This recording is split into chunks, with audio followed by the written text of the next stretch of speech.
This is the Internet Report, where we uncover what's working and what's breaking on the internet and why. I'm Angelique Medina, and I'm joined by my co-host, Archana Kesavan. Hey guys.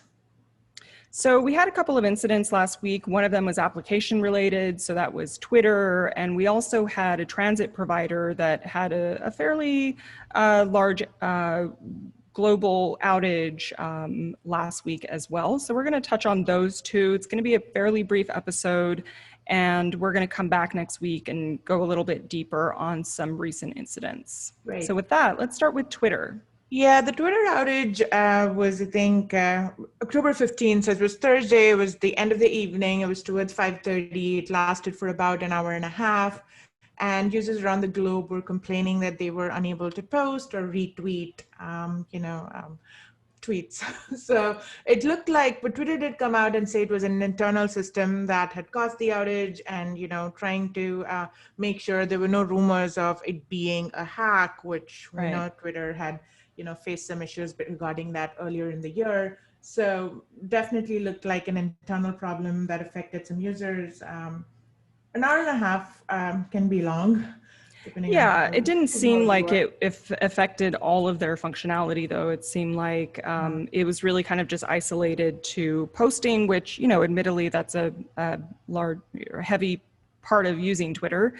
But, going to Twitter's site or using it on your mobile device, I personally didn't notice it. So I guess it just was limited to the number of people who were trying to actively use the product at that time.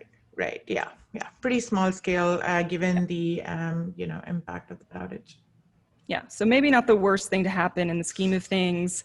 In somewhat unrelated news, there was a transit provider, in this case Zayo, that had a fairly, I guess you could say, early morning incident based on kind of where they're located in their headquarters, which are in Denver. So in this case, Zayo, they had an incident that seemed to mostly involve their interfaces that were located either in Denver or on the West Coast or kind of the Southwest. Right. But also as far as Australia and Amsterdam, I mean, we saw it kind of global as well. Right. Given the time of the outage, right, it was around 2 a.m. Mountain Time. So again, has the signatures of it being most likely a small maintenance. Yeah. So it wasn't that, severe in terms of the impact of the outage, which is always a good thing. Yeah. And we've actually gone in and discussed, Angelique, like one of the things that you had worked on in the internet report, in terms of looking at outages and the timeline.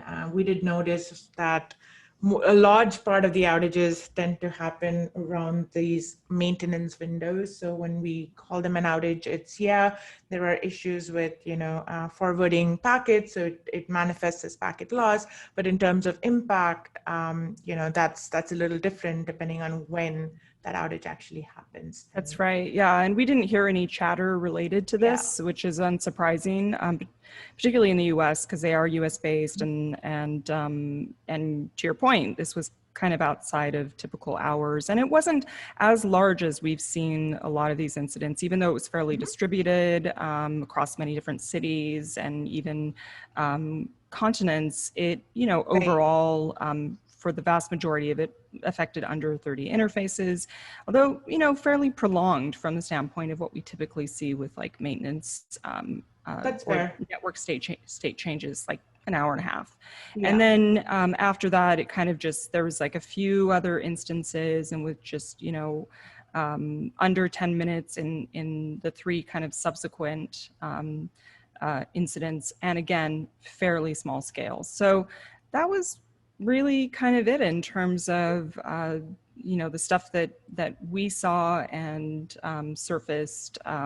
If you were a customer, or if you currently are a customer of Zayo, and you had if you saw this and you had any particular impact on your systems or your customers, let us know.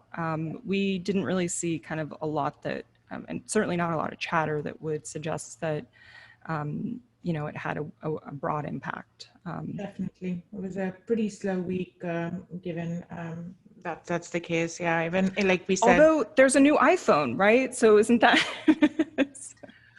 well, it's only for Verizon networks, and it works really, really well. So only when you Cool. have millimeter 5G, is that what it's called? Low band 5G? I didn't actually watch the keynote, but I noticed in a newsletter that goes out on a weekly basis that somebody had sprung for the new phone. So I'm gonna call out Christian on Yeah, this. I noticed that too. Well, I did pre-order it, so I'll let you know how that goes. Awesome.